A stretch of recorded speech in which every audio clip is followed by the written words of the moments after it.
আজকের এই ভিডিওটা অতি গুরুত্বপূর্ণ।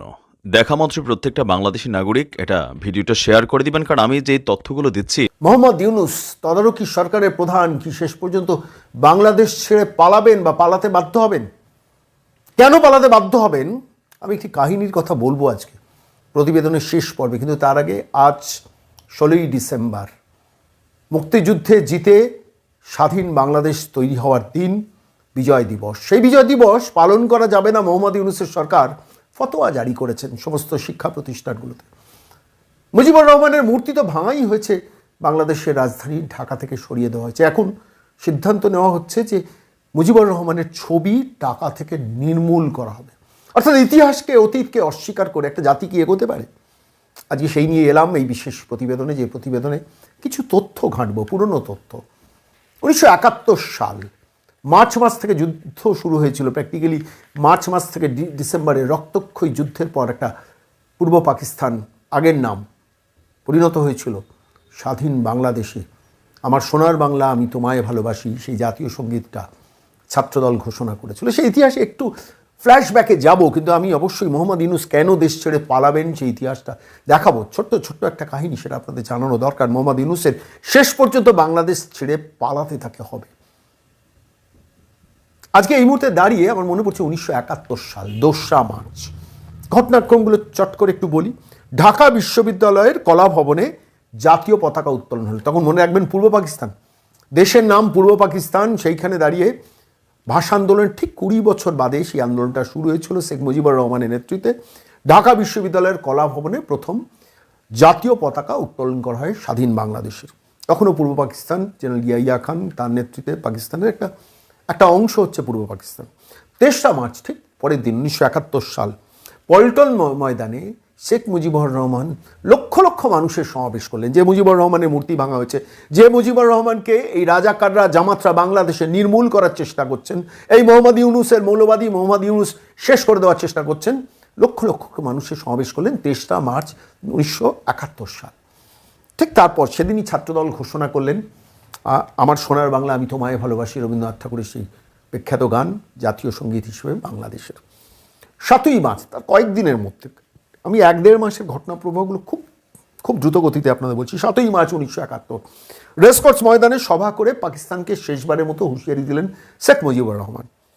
ঢাকায় এসে দ্রুত পাকিস্তান থেকে চলে এলেন ইয়াহিয়া খান, পাকিস্তানের প্রধানমন্ত্রী। দ্রুত বাংলাদেশে এসে বৈঠক করতে শুরু করলেন জেনারেল নিয়াজি থেকে শুরু করে সমস্ত মিলিটারি পার্সোনালদের সঙ্গে, যে দ্রুত কন্ট্রোল করতে হবে। বুঝতে পারছেন বাংলাদেশ হাতছাড়া হতে পারে। সেই সময় জেনারেল ইয়াহিয়া খান বাংলাদেশে এসেছিলেন, মিটিং করলেন এবং প্রস্তুতি নিলেন। ঠিক তার পরপরই 25শে মার্চ, বেশি দিন নয়, 2রা মার্চ থেকে শুরু হয়েছিল আন্দোলনের মূল পটভূমি। আর ঠিক সেই সময় 25শে মার্চ একদম জেনারেল ইয়াহিয়া খানের নির্দেশে পাকিস্তান বাহিনী ঝাঁপিয়ে পড়লো বাংলাদেশে। যে যেখানে যত বিদ্রোহী আছে সবাইকে আটক করা, নির্মূল করা, হত্যা করা, সমস্ত কিছু।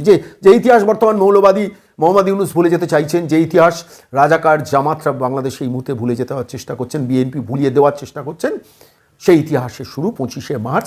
পূর্ব পাকিস্তান বাংলাদেশকে গ্র্যাব করে রাখার জন্য শেষ পর্যন্ত যুদ্ধে নামলো এবং প্রথম শেখ মুজিবুর রহমানকে গ্রেফতার করে পাকিস্তান নিয়ে চলে গেল তারা।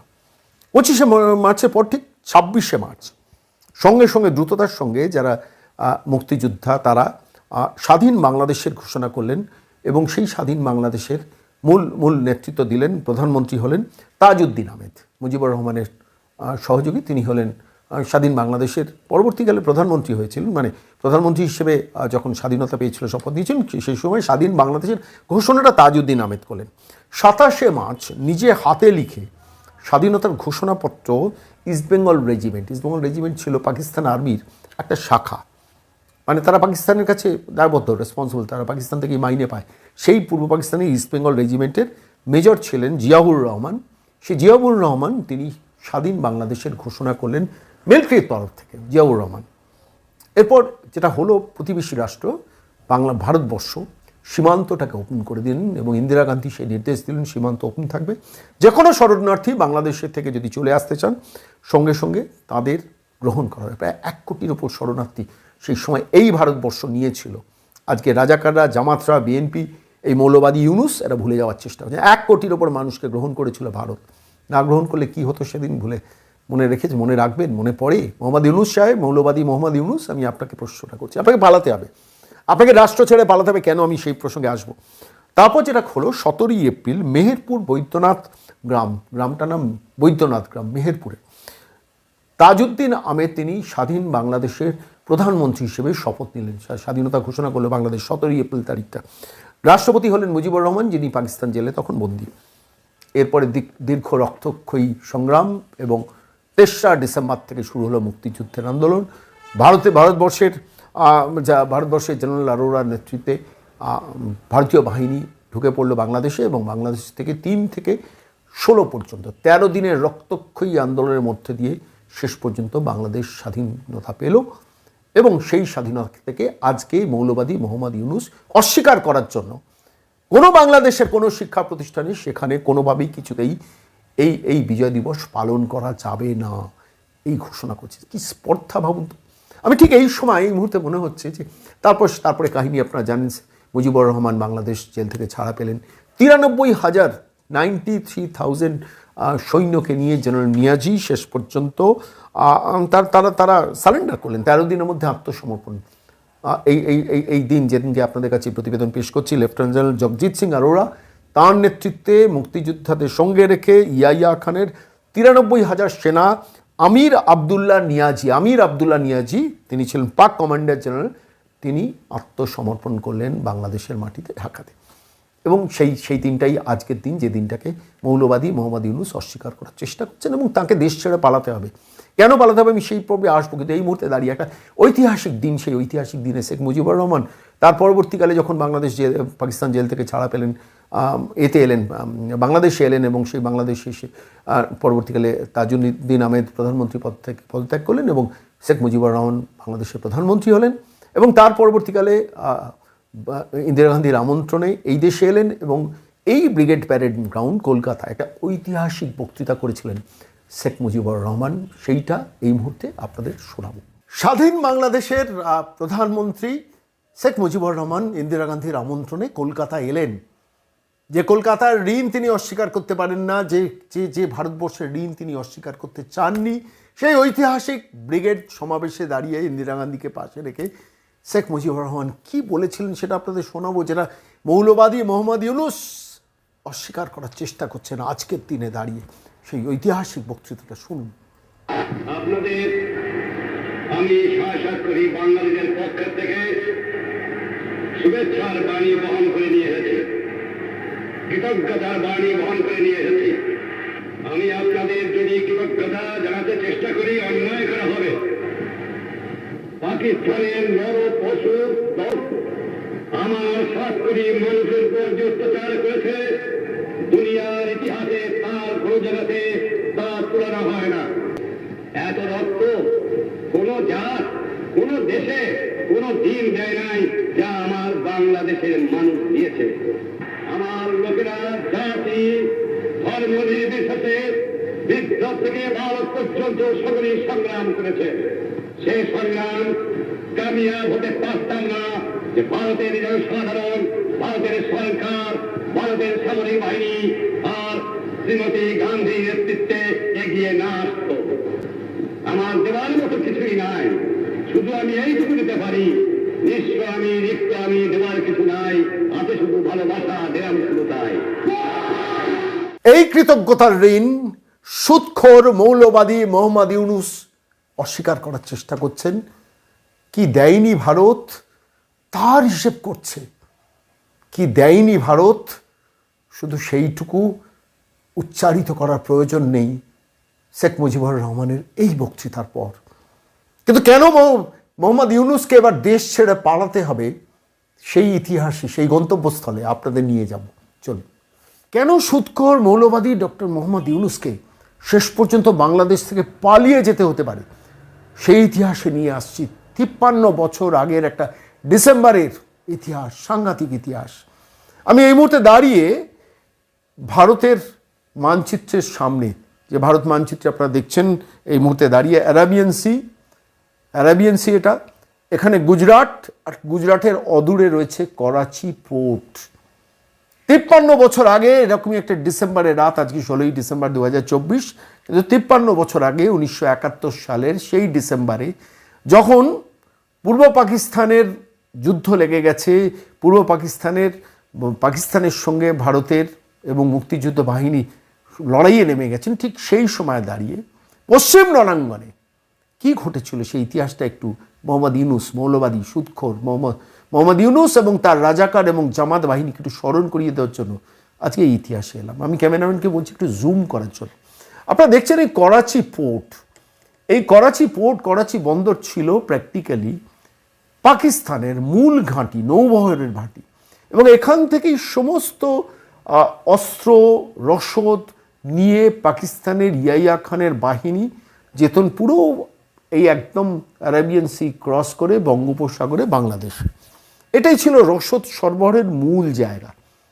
ইন্দিরা গান্ধী সেই সময় এটাকে আইডেন্টিফাই করে রেখেছেন, তখনকার যারা মিলিটারি বাহিনী ছিলেন তারাও আইডেন্টিফাই করেছেন যে এখান থেকে মূল সরবরাহগুলো হয়। কেন ভারত রাষ্ট্রের ওপর দিয়ে তো বিমানে করে অত জিনিস সাপ্লাই করা যায় না। 93,000 সৈন্য সেখানে রয়েছে, তার রসদ, তার খাবার এবং তার সমস্ত ইকুইপমেন্ট সমস্ত কিছু পাকিস্তানকে সাপ্লাই করতে হতো। সেই সময় ভারত সরকার একটা ব্যবস্থা নিয়েছিল। ব্যবস্থাটা কি? 3টে মিসাইল বোট এখানে পাঠিয়েছিল। 3টে মিসাইল বোটের নাম কি? আইএনএস বীর, আইএনএস নির্ঘাত এবং আইএনএস নিপাত। বড় যুদ্ধ জাহাজ নয়, 3টে মিসাইল বোট, ছোট ছোট 3টে মিসাইল বোট। এবং সেই 3টে মিসাইল বোটের সঙ্গে ছিল 2টো অ্যান্টি সাবমেরিন করভেট, কাটচাল ও কিলতান। দুটো নাম ছিল কাটচাল ও কিলতান, 2টো অ্যান্টি সাবমেরিন করভেট, এবং তার সঙ্গে ছিল একটা অ্যান্টি ফ্লিট ট্যাঙ্কার। ইউনিটের পোশাকি নাম ছিল করাচি স্ট্রাইক গ্রুপ। ইউনিটের পোশাকি নাম, যে 3টে মিসাইল বোট যাচ্ছিল তার পোশাকি নাম ছিল করাচি স্ট্রাইক গ্রুপ, ইংরেজিতে অপারেশন ট্রাইডেন্ট। এটা এই এন্টায়ার অভিযানটার নাম দেওয়া হয়েছিল অপারেশন ট্রাইডেন্ট। আমি কেন বলছি? মোহাম্মদ ইউনুস সতর্ক থাকুন। ভারত সরকার 53 বছর আগে সেই সময়ের সামরিক শক্তিটা একটু ভেবে দেখুন। মার্কিন যুক্তরাষ্ট্র তখন পাকিস্তানের পক্ষে, মার্কিন যুক্তরাষ্ট্র তখন 7ম নৌবহর বাংলাদেশ উপকূলে পাঠাচ্ছে। বাংলাদেশের ওই পাকিস্তানকে সাপোর্ট করার জন্য ভারতের পাশে তখন মার্কিন যুক্তরাষ্ট্র নেই। তখন ইন্দিরা গান্ধী সোভিয়েত রাশিয়ার সহযোগিতা নিয়ে নিয়েছেন, আর তার মধ্যেই নৌবাহিনীকে, মিসাইল বোটকে। এই ইতিহাসটা কিন্তু সেভাবে কিন্তু ভারতবর্ষের ইতিহাসে আলোচিত নয়, কিন্তু আজকের দিনে দাঁড়িয়ে যখন সেই 53 বছর আগে 1971-এর মুক্তিযুদ্ধের ইতিহাসে ভারতের অবদানকে সুদখোর মৌলবাদী মোহাম্মদ ইউনুস, জামাত, রাজাকার, বিএনপি এরা অস্বীকার করার চেষ্টা করছেন, সেই সময় দাঁড়িয়ে মনে হচ্ছে যে ইতিহাসটা একটু স্মরণ করিয়ে দেওয়া দরকার। কারণ মোহাম্মদ ইউনুসকে কেন বাংলাদেশ ছেড়ে পালাতে হতে পারে, ভারত বিদ্বেষ সরিয়ে ভারতের বিরুদ্ধে যুদ্ধ জিগির তুললে কি হতে পারে আলটিমেট এফেক্ট, সেটা আমি আপনাদের কাছে এখানে ছোট্ট করে ব্যাখ্যা করছি। এ দেখুন 3টে missile boat, Karachi mission, Karachi strike group, এটা খুব সাইলেন্টলি অপারেট করা হয়েছিল ভারত রাষ্ট্রের পক্ষ থেকে। কেউ বুঝতেও পারেনি, পাকিস্তান বুঝতেও পারেনি। আচমকা সেটা একটা রাত, মানে রাত্রি তখন 11:30 হবে। আমি সেই কাহিনীটা আপনাদের কাছে বলছি। পাক নৌসেনার সবচেয়ে সুরক্ষিত ঘাঁটি, অর্থাৎ পাকিস্তানের যে নৌসেনা তাদের সব থেকে সুরক্ষিত বাহিনী ছিল এই করাচি পোর্টের অঞ্চলে। অদূরে দেখুন গুজরাট দেখছেন, কালো বর্ডার দেওয়া এই অঞ্চলে গুজরাট। আরাবিয়ান সি দিয়ে এই মিসাইল বোটরা করাচি পোর্টের দিকে এগিয়েছিল। 65 সালে এইখান থেকেই আক্রমণ করা হয়েছিল গুজরাট উপকূলে, এবং যাদের দিয়ে পিএনএস খাইবার, যে নৌবাহিনী যুদ্ধজাহাজ, তার নাম ছিল পিএনএস খাইবার। এই পিএনএস খাইবার এই করাচি পোর্টকে প্রোটেক্ট করতো, সে বেশি মুভমেন্ট করতো না, যে করাচি পোর্ট যদি কখনো আক্রান্ত হয় তাহলে এই পিএনএস খাইবার থেকে বিরোধী পক্ষকে নির্মূল করে দেবে। প্রচণ্ড শক্তিশালী, এবং 65 সালে গুজরাট এই পিএনএস খাইবার থেকে গুজরাট উপকূল আক্রমণ করা হয়েছে। 65 থেকে 68 সাল মার্কিন যুক্তরাষ্ট্র এই পিএনএস খাইবারকে সাংঘাতিকভাবে সমৃদ্ধ করেছিল।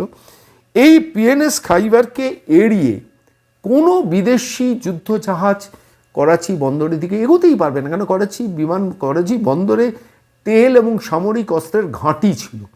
ফলত সেটাকে প্রোটেকশন দেওয়ার জন্য পিএনএস খাইবারকে ব্যবহার করা হয়েছিল। এইবার এই পিএনএস খাইবারকে ভারত রাষ্ট্র ইন্দিরা গান্ধী তখন টার্গেট করেন যে পিএনএস খাইবারের দিকে, অর্থাৎ করাচি বন্দরকে আমাকে আক্রমণ করতে হবে। করাচি বন্দরকে যদি আমি আক্রমণ করতে পারি তাহলে বাংলাদেশের রসদ যাওয়াটা বন্ধ হয়ে যাবে। ওদিকে সপ্তম নৌবহরকে আটকে দেওয়া হয়েছে, যেখানে যেখানে মার্কিন যুক্তরাষ্ট্রের রণতরী পাঠিয়েছেন সেদিকে আটকে দেওয়া হয়েছে। এদিকে পাকিস্তানের এই অপারেশনের জায়গাটা আটকে দিতে হবে। পাকিস্তান সরকার কিন্তু টের পায়নি, জেনারেল ইয়াহিয়া খান টের পাননি, খুব সাইলেন্টলি খুব বড় যুদ্ধ জাহাজ পাঠালে পাকিস্তান বুঝতে পারবেন, ফলে স্বাভাবিকভাবে 3টে মিসাইল বোট পাঠানো হয়েছিল যাতে শুধু মিসাইলগুলো থাকে। সেই মিসাইল বোটে যেখানে স্কোয়াড্রন লিডার ছিলেন, সেই ভদ্রলোকের নাম তো আজকে একটু মনে পড়ছে বারবার,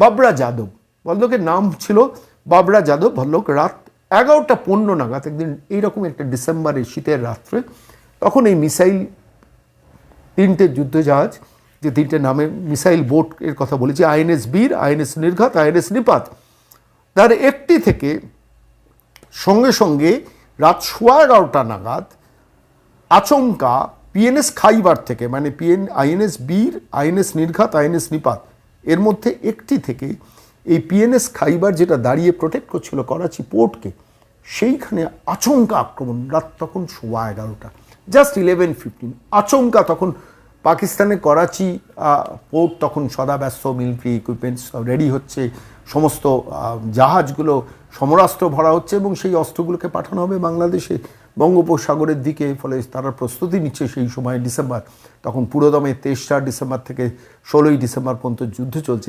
যে ইতিহাসটা ভুলিয়ে দেওয়ার চেষ্টা করছে মোহাম্মদ ইউনূসের সরকার, সেই ইতিহাসটা স্মরণ করাচ্ছি। সেই সময় এখান থেকে সামরিক অস্ত্র বেরোবে, সমস্ত যুদ্ধ জাহাজগুলো তৈরি হচ্ছে। ঠিক সেই সময় আচমকা এই পিএনএস খাইবারকে আক্রমণ করলো, একদম আচমকা হামলার নির্দেশ দিলেন ওই মিস্টার যাদব, স্কোয়াড্রন লিডার যিনি ছিলেন এইখানে, অদূরে দাঁড়িয়েছিলেন যে পিএনএস খাইবার খুব কাছাকাছি আছে, আচমকা আক্রমণ করো। পিএনএস খাইবার কিছু বুঝে ওঠার আগে, যে কোন দিক থেকে আক্রমণ আসছে রাত 11:15 সময়, বুঝে ওঠার আগে 11:15 থেকে ইন্ডিয়ান টাইমিং অনুযায়ী 11:40, একটু করলে 25 মিনিটস, 25 মিনিট, 53 বছর আগে ভারতের সামরিক সম্ভার কোন জায়গায় ছিল ভাবুন। আজকের দিন তো ছেড়ে দিন, তখন 53 বছর আগে মোহাম্মদ ইউনূস, কান খুলে শুনুন, যদি আমাদের এই প্রতিবেদন আপনাদের বাহিনী, আপনাদের রাজাকার, আপনাদের জামাত বাংলাদেশে কেউ দেখেন, তারা কান খুলে শুনুন। ভারতবর্ষ 53 বছর আগে পাকিস্তান কি করেছিল, যে পাকিস্তানের সাহায্য নিয়ে এখন ভারতকে আক্রমণ করার পরিকল্পনা করছেন। তো আচমকা 11:15 আক্রমণ শুরু, 11:40 স্কোয়াড্রন লিডার যাদব নির্দেশ দিলেন স্টপ। 25 মিনিটে তাহলে কি হতে পারে? একটা মিসাইল বোট, একটা মিসাইল বোট থেকে, 3টে মিসাইল বোট, একটা মিসাইল বোট থেকে আক্রমণ করা হয়েছিল পিএনএস খাইবারকে, একটা যুদ্ধ জাহাজকে। কতটুকু সম্ভব? তার কাছে ইনপুট ছিল, রিপোর্ট ছিল, ভারত থেকে রিপোর্ট চলে গেছে যে পিএনএস খাইবার কিন্তু ডুবছে। পরবর্তীকালে সকালবেলা প্রায় 30 ঘন্টার রুদ্ধশ্বাস অপেক্ষা করেছিল এই 3টে missile boat, INS Veer, INS Nirghat, INS নিপাত, 30 ঘন্টা অপেক্ষা করেছিল। তারপর তাদের কাছে রিপোর্ট পৌঁছলো 200 সৈন্য নিয়ে পিএনএস খাইবার একদম সমুদ্রের মধ্যে ডুবে গেছে এবং 40 কিলোমিটার, এই করাচি পোর্ট থেকে পিএনএস খাইবারের অবস্থান ছিল 40 কিলোমিটার দূরে। তাদের কিছু করারও ছিল না, তখন করাচি পোর্টে পৌঁছানোর ক্ষমতা ছিল না। রাতের অন্ধকারে 200 সৈন্য নিয়ে পিএনএস খাইবার এই মাঝ সমুদ্রে ডুবে গিয়েছিল।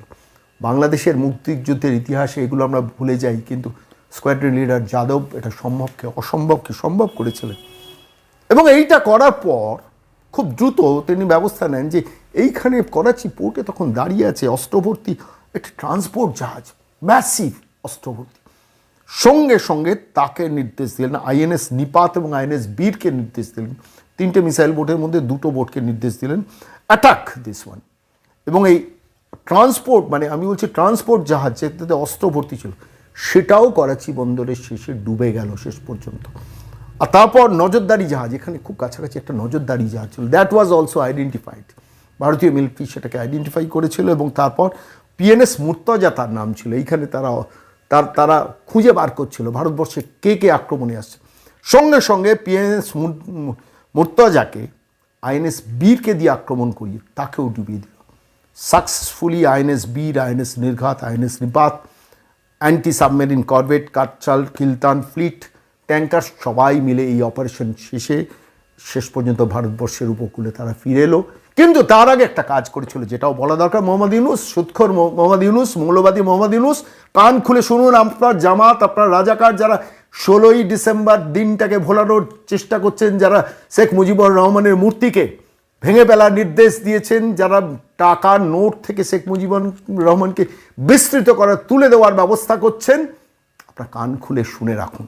ভারতীয় সেনা ঢুকে গিয়েছিল করাচি পোর্টের মধ্যে, এবং সেখানে গিয়ে করাচি পোর্টের মধ্যে এই অপারেশন ট্রাইডেন্টের যারা কর্তা তারাই পরবর্তীকালে জানিয়েছেন সেখানে যত অয়েল ট্যাঙ্কার ছিল, যেখান থেকে তেল ভরে পাঠানো হতো বাংলাদেশে, সেগুলোকে নির্মূল করে দেওয়া হয়েছিল। সমস্ত অস্ত্র ভাণ্ডারগুলো যেটা করাচি পোর্টে ছিল সেগুলোকে পর্যন্ত নির্মূল করে দিয়েছিল। পরবর্তীকালে অপারেশনের কর্তারা বলেছেন যে আমাদের উপর নির্দেশ ছিল যে করাচির সাধারণ মানুষ যেন না মারা যায়। ভাবুন, ভারতবর্ষ সেই রাষ্ট্র যার বিরুদ্ধে যুদ্ধ ঘোষণা করছেন না, যুদ্ধের জিগির তুলছেন, ইজিলি চেষ্টা করতে পারতো সেই সময় এই এলাকার বৃহৎ অংশকে ধ্বংস করে দিতে, করাচি পোর্টের বাইরের সমস্ত অঞ্চল ধ্বংস করে দিয়ে বেরিয়ে আসতে। না, India government took the decision not to destroy the civilians. Oil tanker শেষ হলো, সমস্ত অস্ত্র ভাণ্ডারকে শেষ করে দেওয়া হলো, যুদ্ধ জাহাজগুলোকে ডুবিয়ে দেওয়া হলো, দিয়ে 3টে মিসাইল বোট, ছোট ছোট 3টে missile boat squadron leader mister যাদবের নেতৃত্বে শেষ পর্যন্ত ফিরে এলো। অস্ত্র এবং রসদ পাঠানো বন্ধ হয়ে গেল বাংলাদেশে। আমি ইতিহাসটা বলছি কেন আজকের দিনে দাঁড়িয়ে জানেন? 53 বছর আগে ইন্ডিয়া ডিড ইট, ভারতবর্ষ পেরেছিল এই কাজটা করতে। এই করাচি পোর্টকে নির্মূল করে দিয়ে চলে আসতে পেরেছিল, এবং তারপর জেনারেল ইয়াহিয়া খানের, জেনারেল নিয়াজির শেষ পর্যন্ত আত্মসমর্পণ করা ছাড়া 16 তারিখ কোনো উপায় ছিল না। This was the achievement of the government of India. Bharat সরকার ইন্দিরা গান্ধীর নেতৃত্বে সেদিকে হয়েছিল, যেটাকে আজকে অস্বীকার করার চেষ্টা করছেন। নতুন বাংলাদেশ গড়ার গল্প বলছেন না মোহাম্মদ ইউনূস, সুদখোর মৌলবাদী। ইতিহাসটাকে ভুলতে পারবেন? সেদিনকে যদি এই অস্ত্র রণতরী যদি না পাঠানো, আটকান ভারত সরকার সেদিন যদি না আটকাতো, আজকে সম্ভবত কোনোভাবে সম্ভবত স্বাধীন বাংলাদেশ পাওয়া, সেই ইতিহাসকে ভুলে যাওয়ার চেষ্টা করছেন মোহাম্মদ ইউনূস। আমি বলছি 53 বছর আগে ভারত যদি এটা করতে পারে, আজকে যুদ্ধর জিগির তুলছেন, তো একা মায়ানমার আপনাদের শেষ করে দেবে, ভারতবর্ষকে এগোতে হবে না। আর ভারতবর্ষের বিরুদ্ধে যদি বেশি বাড়াবাড়ি করেন, করাচি পোর্টে সেদিনকে যা ঘটেছিল বাংলাদেশে সেটা ঘটবে, এবং তার রেসপন্সিবিলিটি মোহাম্মদ ইউনূস, আপনার রাজাকার জামাত, বিএনপি, যারা ওই প্রাক্তন সেনারা, ইনহেলার নেওয়া প্রাক্তন সেনারা যারা 4 ঘন্টার মধ্যে কলকাতা দখল করার গল্প শোনাচ্ছেন, তাঁদের কিন্তু মনে রাখতে হবে একদিন এমন পরিস্থিতি হতে পারে, মোহাম্মদ ইউনূস তো নয় প্লেনে করে প্যারিস পালাবেন, আপনারা বঙ্গোপসাগরে নেমে সাঁতরে কোথায় যাবেন সেই ডেস্টিনেশনও খুঁজে পাবেন না। বিওয়্যার, সতর্ক হন। 16ই ডিসেম্বর আজ বিজয় দিবসে যে ইতিহাসটাকে আপনারা বিস্তৃত হওয়ার চেষ্টা করছেন, যে কলঙ্কের ইতিহাস আজকে এই মুহূর্তে বাংলাদেশে দাঁড়িয়ে তৈরি করছেন, সেই ইতিহাস কিন্তু বড় নির্মম হবে, যেটাতে শেষ পর্যন্ত মোহাম্মদ ইউনূসকেও বাংলাদেশ ছেড়ে পালাতে হবেই হবে।